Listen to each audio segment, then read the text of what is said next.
the African Union Commission says it's key for the continent to make use of digital and social media to enhance the quality of the elections. The Independent Electoral Commission and other electoral bodies are having a gathering in Johannesburg. Deputy President Paul Mashatile has officially opened the conference where he warned about the challenges presented by disinformation. So for more on this, we're going to be joined via video link by Tselane, founder of the Institute of Election Management Services in Africa. Terry, good afternoon. Thanks for joining us on the SABC at this hour.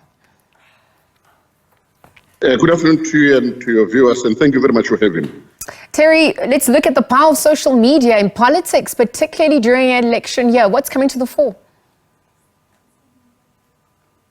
Social media has become a very important instrument in the electoral processes, and I think both those who are running the elections as well as the contestants realize the power of social media, and most of the political parties are relying on social media, whether it be on Facebook, TikTok, or even X, or any of these other platforms.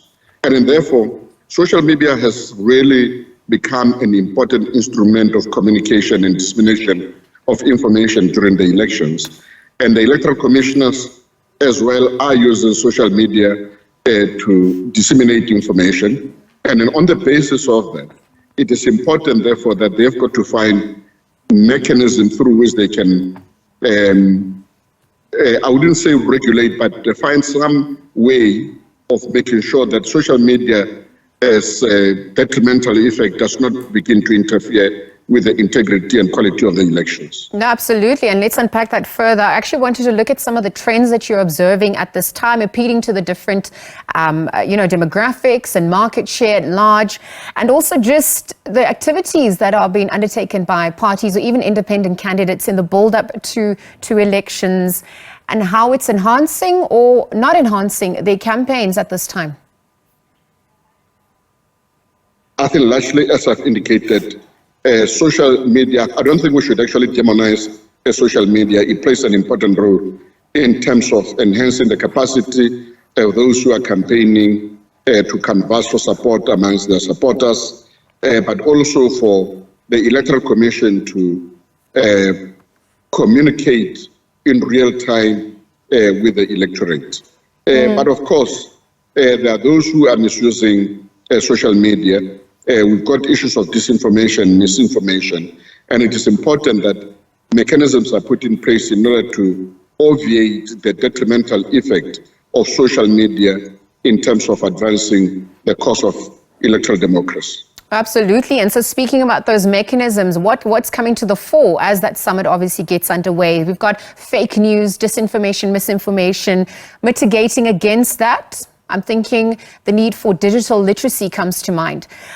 Just also restrictions, more oversight, even regulations. Help us unpack that further.